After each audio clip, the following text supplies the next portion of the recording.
And Liam, what about Alan Crafer's protestations that he's still part of the game? Where's that at? Well, Alan has given himself a deadline, a court-imposed deadline, and he thinks he can stick to it of August the 6th in raising the money. He wants to clear the debt. He reckons he can. I'm not sure where that money comes from. He's told me that it's going to be somebody anonymous. It's unlikely that it's ever going to be discovered. Mm-hmm.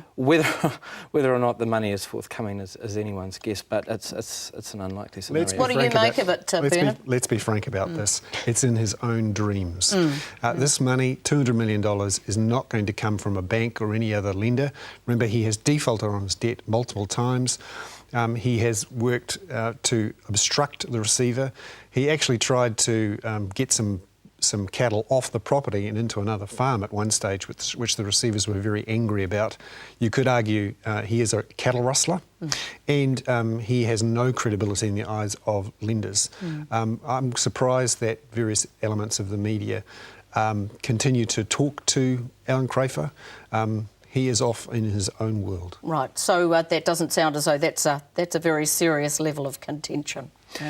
It is, but I still think whether there's credibility associated with Alan Crafer is one thing, but I think he's lost the benefit of the doubt that he might have once had, like Bernard said. But I think all avenues should be open to him. Up next, we go behind the headlines making the rounds. Stay with us.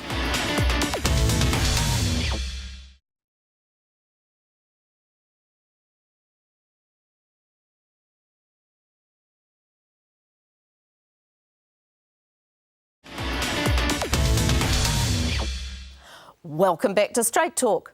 Now it's on to You Said It, the latest issues in the ag media which need more in-depth probing. And first up, Fonterra.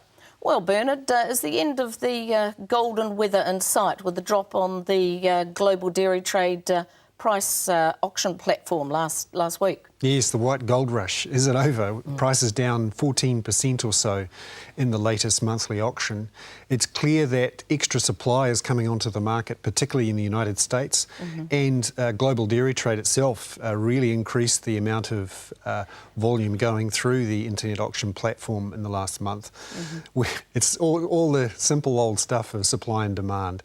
Prices go up and the farmers go, big money to be made here, and they dump supply on the market and prices go down.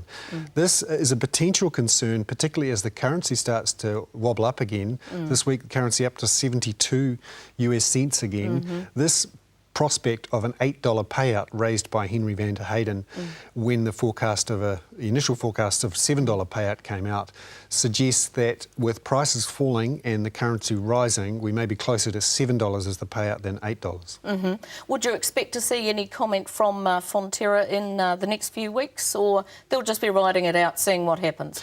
It depends, I think, what happens in the next 3 to 4 weeks in Europe and around the world. We've got the stress tests coming out for the European banks on July the 23rd. We've got the Reserve Bank making its decision on the official cash rate on July the 29th. We'll know really by the end of the month going into August how not just the global economy but the local economy are trending. And by then Fonterra will have a clearer idea too on the next auction whether this is a sustained fall or whether we'll bottom out for a year. But certainly farmers who are banking on $8 should be a bit more careful and maybe bank on something closer to $7. Right. And what difference is it likely to make when the auction system becomes every fortnightly, as is going to happen in September?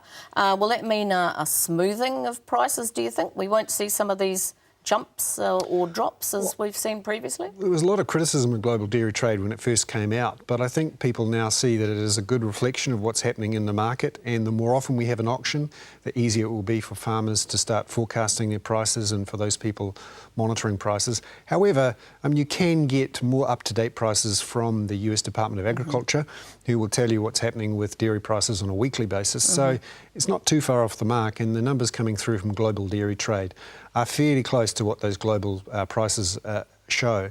So it's good news. There's going to be more pricing signals for farmers to work from.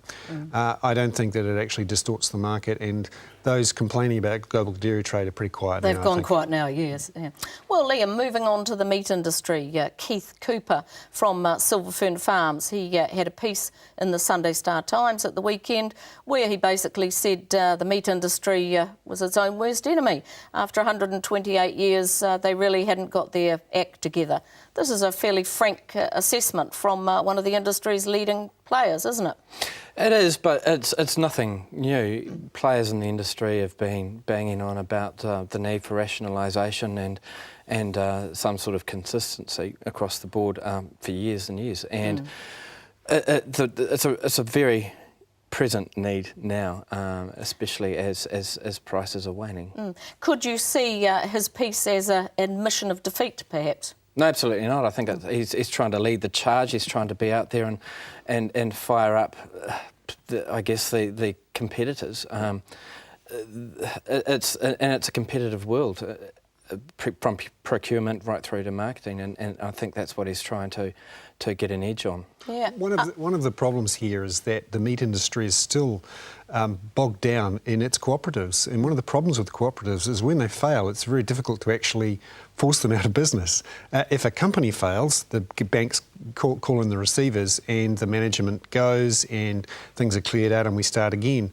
But it's how much harder in a cooperative to make that happen. Liam says, quite rightly, the industry's been talking about getting together, cooperating better between themselves for years. It just doesn't happen. Yeah, and this is again part of the issue. The cooperatives are not put out of their misery by the banks, and the farmers take the hit on the equity side of things. If you had good, clean companies in there, I mean, I hate to say it, I'm a supporter of cooperatives too, but when you have several weak cooperatives competing against each other, it's very hard to get a clean out. Yeah. And what New Zealand needs right now is a clean out, some forced action. Right. The banks won't provide it. We'll see where the farmers do. Yeah. Well, moving on along, Liam, there's a suggestion that MAF inspectors may have been a bit heavy-handed on some visits to farms down in Southland over the last couple of weeks. These guys are just doing their job, aren't they? Well, I also heard that it was all the farms belonged to or had links to one family, so that's a bit curious. Can MAF and officials be trusted? I mean, that's the thing I really think that needs to be asked, because inspections are one thing. What are they actually turning up? What are they investigating? They're not necessarily being open and honest about that. Okay. I think MAF are being much more aggressive now in the wake of Crayford Farms. They knew about Crayford Farms and what was going on there, but didn't act aggressively or quickly enough, and they're obviously wary about being caught out again. So they're jumping. It's the usual, overreaction after a poor performance, and we'll see what happens now. Right. Well, moving on, the threats to the company in the US producing 1080 poison, used an awful lot in New Zealand for possum control. If they were forced out of business, this would have some fairly serious repercussions for us, Bernard. Yes, and puts the pressure on farmers and people controlling these pests to come up with other options. It's always a bad idea to rely on one solution for any problem, in the same way that it's a bad idea to rely on one crop or one revenue source. And making sure there are other options for getting rid of possums is a good thing. Even if 1080 is around in another form or from another company, it needs some variety to make sure that this problem doesn't get out of control again. Right. Now, Liam, there's been the first meeting of the new wool industry umbrella group, and a suggestion that it would have been better to have more players who are closer to the consumer. Is this going to make any difference? Yet again, it's an industry looking for a big-scale solution. I think it has to make a difference. If it doesn't, you've got a strong wool industry that's just dead in the water. It's not going to exist anymore. It's similar to the meat industry, suffering the same problems, just a little bit more catastrophic because of the really poor prices. If they can't pull this off, if they can't establish some sort of unity and general consensus with regards to how to market and even what the product should be tasked for, then it's nothing. They're wasting